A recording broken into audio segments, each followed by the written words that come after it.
روزہ کے بارے میں ایک مختصر گفتگو۔ اللہ تعالیٰ فرماتے ہیں، اے ایمان والو، تم پر روزے فرض کیے گئے ہیں جس طرح تم سے پہلے لوگوں پر فرض کیے گئے تھے تاکہ تم پرہیزگار بن جاؤ۔ سورۃ البقرہ 183۔ اگر یہ سوال کیا جائے کہ زمین کا بہترین مہینہ کون سا ہے تو کوئی بھی مسلمان ایک ہی جواب دے گا، رمضان کا مہینہ۔ جس شخص کو اسلام کے بارے میں معمولی بھی علم ہے وہ بھی کہہ سکتا ہے کہ یہ مہینہ مقدس ہے، یہ فضیلتوں کا مہینہ ہے۔ لیکن پھر بھی کچھ ایسا ہے جو ہمیں اس مہینے کی فضیلتوں سے روک رہا ہے، کچھ ایسا ہے جو ہمیں اس مہینے کی بے پناہ رحمت کا جام پینے نہیں دے رہا۔ وہ کیا ہے؟ ہماری نیت کی کمی، ہماری جہالت، ہماری بے وقوفی، ہماری غفلت۔ اگر ہم اپنا محاسبہ کریں تو شاید کچھ جواب مل جائے۔ عام طور پر ہم رمضان کے مہینے کو دوسرے مہینوں سے الگ کرتے ہیں کیونکہ اس مہینے میں روزے رکھنے ہوتے ہیں، اس مہینے میں سحری کھانی ہوتی ہے، افطار کرنا ہوتا ہے اور تراویح پڑھنی ہوتی ہے۔ بس یہی علیحدگی ہو گئی۔ حالانکہ ہم کتنی جہالت کے ساتھ اس مہینے کی اہمیت کو نظر انداز کر رہے ہیں۔ اللہ تعالیٰ نے قرآن کریم میں بار بار رمضان کے مہینے کی اہمیت بیان کی ہے۔ رسول اللہ صلی اللہ علیہ وسلم نے اپنی زندگی میں بے شمار بار رمضان کے مہینے کی فضیلتیں بیان کی ہیں۔ کیا یہ صرف روزہ رکھنے اور تراویح پڑھنے کا مہینہ ہے؟ نہیں، یہ وہ مہینہ ہے جس میں قرآن پاک اس دنیا میں نازل ہوا۔ یہ وہ مہینہ ہے جس میں اللہ کی سابقہ کتابیں بھی نازل ہوئیں۔ یہ وہ مہینہ ہے جس میں جہنم کے دروازے بند کر دیے جاتے ہیں اور جنت کے دروازے کھول دیے جاتے ہیں۔ یہ وہ مہینہ ہے جس میں شیطان کو زنجیروں سے جکڑ دیا جاتا ہے۔ یہ وہ مہینہ ہے جس کا ہر لمحہ دعا کی قبولیت اور گناہوں کی مغفرت کا لمحہ ہے۔ یہ وہ مہینہ ہے جس کی 30 دن کی تربیت سے کسی کی زندگی بدل سکتی ہے۔ ہم اس روزے کی فضیلت کا کتنا اندازہ لگا سکتے ہیں؟ اللہ تعالیٰ اس مہینے کے بارے میں کیا فرماتے ہیں؟ روزہ میرے لیے ہے اور میں خود اس کا بدلہ دوں گا۔ یہ وہ مہینہ ہے، یہ وہ بابرکت مہینہ ہے۔ لیکن ہم کیا کر رہے ہیں؟ ہم سب یہ باتیں زبان سے کہہ رہے ہیں، دل سے محسوس نہیں کر رہے۔ سحری کھا کر سارا دن روزہ رکھ رہے ہیں، پھر بھی اس روزے کے احترام سے واقف نہیں ہیں۔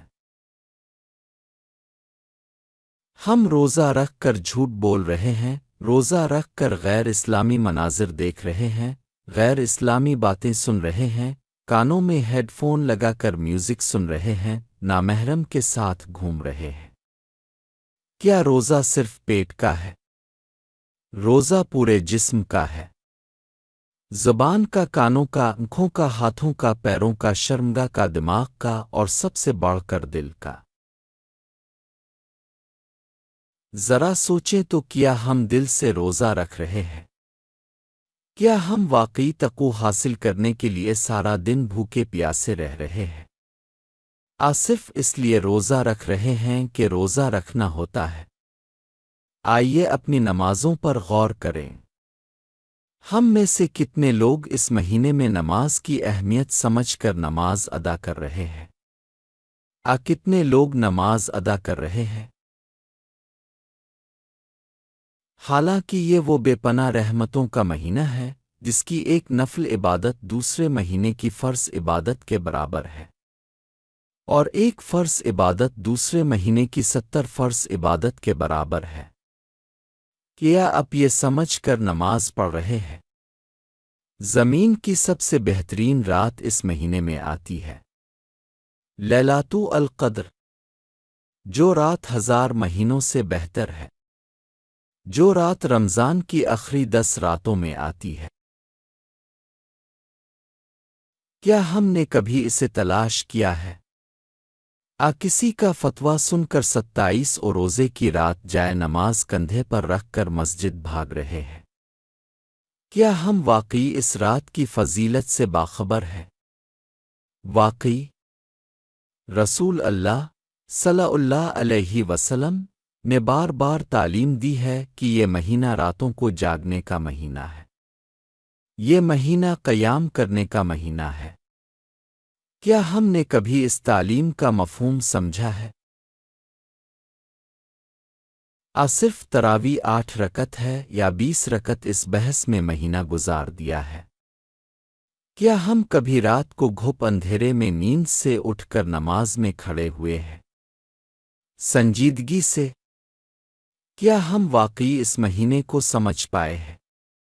ہر نیک کام کا بدلہ اللہ 10 سے 700 گنا تک بڑھا دیتے ہیں، لیکن رمضان کے روزے کا بدلہ لامحدود ہے۔ اس مہینے کی عبادتوں کی اتنی فضیلت کیوں ہے؟ اتنا زیادہ اجر کیوں ہے؟ رسول اللہ صلی اللہ علیہ وسلم کیوں فرماتے ہیں روزے دار کے منہ کی بو اللہ کے نزدیک مشک کی خوشبو سے بھی بہتر ہے؟ کیوں؟ کیا ہم نے کبھی خود سے سوال کیا ہے؟ رسول اللہ صلی اللہ علیہ وسلم نے فرمایا، وہ شخص بدقسمت ہے جس نے رمضان پایا پھر بھی اپنے گناہوں کی مغفرت نہ کرا سکا۔ انتہائی بدقسمت نہ ہو تو اس مہینے کی فضیلتوں سے کوئی محروم نہیں رہتا، کوئی نہیں۔ یہ کتنا بڑا موقع ہے یہ سمجھنے کے لیے بہت زیادہ ذہین ہونا ضروری نہیں، بس تھوڑا سا دل سے غور کرنے کی ضرورت ہے۔ رسول اللہ صلی اللہ علیہ وسلم نے مزید فرمایا، جو شخص روزہ رکھنے کے باوجود جھوٹ بولنے اور برے کام کرنے سے باز نہیں رہتا، اس کے کھانے پینے کو چھوڑنے میں اللہ کو کوئی حاجت نہیں۔ ذرا سوچیں، ایسا مہینہ جس کی رحمت سے کوئی محروم نہیں رہتا، اس مہینے کی اہم ترین عبادت روزہ ہے، پھر بھی معمولی سی غفلت سے اللہ اسے ڈسٹ بن میں ڈال سکتے ہیں۔ تو آئیے ہم رمضان کی صحیح قدر کرنا سیکھیں، اس مہینے کا زیادہ سے زیادہ فائدہ اٹھانا سیکھیں، اپنے گناہوں کی مغفرت کرانا سیکھیں۔ آئیے ہم اس مہینے کو مقدس مہینہ کہہ کر ذمہ داری سے فارغ نہ ہو جائیں، بلکہ اس مہینے کو ایک موقع کے طور پر دیکھیں، اپنے بے پناہ گناہوں کے بوجھ کو ہلکا کرنے کا شارٹ کٹ راستہ سمجھیں۔ سارا دن بھوکے پیاسے رہ کر الٹا سیدھا کام کر کے رات کو تراویح پڑھنے کے لیے پڑھنے کے بجائے اس مہینے کے ہر لمحے کو اللہ کی بندگی میں لگائیں، اپنی تقوی بڑھائیں۔ انشاءاللہ آئندہ تمام مہینوں میں اللہ ہمیں ہدایت کا راستہ دکھائیں گے۔ اللہ سب کچھ جاننے والا عظیم ہے۔ روزہ سے متعلق 3 سوالوں کے جواب۔ 1. نماز اور روزہ کب سے فرض ہوتے ہیں؟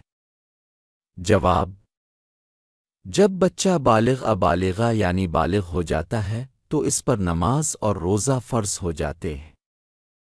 اگرچہ رسول اللہ صلی اللہ علیہ وسلم نے 7 سال کی عمر سے ہی بچوں کو نماز پڑھانے کی عادت ڈالنے کا حکم دیا ہے، اور 10 سال کی عمر سے انہیں نماز کے لیے جسمانی سزا دینے کو کہا ہے۔ بالغ نہ ہونے تک ان پر نماز فرض نہیں ہوتی، لیکن بالغ ہونے کے بعد تاکہ وہ باقاعدگی سے نماز کے عادی ہوں، اس لیے انہیں پہلے سے ہی تربیت دے کر تیار کرنا چاہیے۔ بالغ ہونے کی علامات یہ ہیں: 1. ناف کے نیچے شرمگاہ کے آس پاس سخت کالے بال اگنا۔ 2. جاگتے سوتے ہوئے منی کا اخراج ہونا۔ 3 خواتین کے لیے حیض ماہواری کا شروع ہونا۔ ان تینوں میں سے کوئی ایک بھی ظاہر ہو جائے تو وہ لڑکا لڑکی بالغ شمار ہوگا اور اس پر روزے سمیت شریعت کے دیگر احکامات فرض ہو جائیں گے۔ اگر ان میں سے کوئی بھی ظاہر نہ ہو تو 15 سال کی عمر ہونے پر بچہ بالغ شمار ہوگا۔ 2 روزے کی نیت کیسے کرنی ہے؟ جواب: رمضان میں روزہ رکھنا فرض ہے۔ رات کو اگر آپ کی نیت ہے کہ کل آپ روزہ رکھیں گے، سحری کے وقت اٹھ کر کھاتے پیتے ہیں اور دل میں سوچتے ہیں کہ کل روزہ رکھنا ہے تو آپ کی نیت ہو جائے گی۔ سحری اور افطاری کے کیلنڈر مختلف کتابوں میں جو دعا نویتو ان اسواما غدا الف اس طرح کی دعا قرآن و حدیث میں کہیں نہیں ہے۔ رسول اللہ صلی اللہ علیہ وسلم بھی یہ دعا پڑھ کر نیت نہیں کرتے تھے۔ یہ ہمارے مقامی علماء نے بنائی ہے جو کہ سری بدعت ہے، اور بدعت کا مطلب ہے قابل ترک، جس کا انجام جہنم ہے۔ اور رمضان کے علاوہ جب آپ کوئی اور نفل سنت قضا روزہ رکھیں گے تو آپ رات کو نیند سے اٹھ کر سحری کھانے کے بعد دل میں طے کر لیں گے، میں کل فلاں روزہ یعنی جمعرات کا سنت روزہ گزرے ہوئے رمضان کا فلاں قضا روزہ عرفات کا سنت روزہ رکھوں گا۔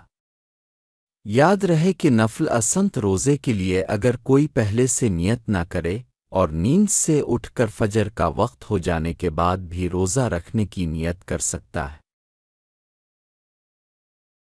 لیکن جتنا وقت بعد میں کرے گا اس وقت کے لیے نیت نہ ہونے کی وجہ سے ثواب سے محروم رہے گا۔ لیکن فرض روزہ رکھنے کے لیے فجر کا وقت ہونے سے پہلے دل میں ضرور نیت کر لینی چاہیے۔ 3 افطاری کی صحیح دعا کون سی ہے؟ جواب: بسم اللہ کہہ کر افطار شروع کرنا چاہیے۔ اس وقت کوئی اور دعا نہیں ہے اور نہ ہی نیت کے لیے کچھ من سے ادا کرنا ہے۔ افطاری کھانے کے بعد یہ دعا پڑھنی چاہیے جو یہ ہے: پیاس بجھ گئی، رگیں تر ہو گئیں اور اجر ثابت ہو گیا انشاءاللہ۔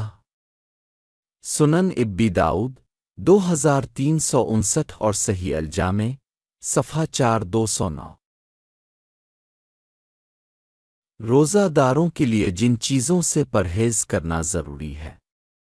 حضرت ابو ہریرہ رضی اللہ عنہ سے روایت ہے کہ نبی کریم صلی اللہ علیہ وسلم نے فرمایا: جو شخص جھوٹ بولنے اور اس پر عمل کرنے اور جہالت کو نہیں چھوڑتا تو اس کے کھانے پینے کو ترک کرنے میں اللہ کو کوئی حاجت نہیں۔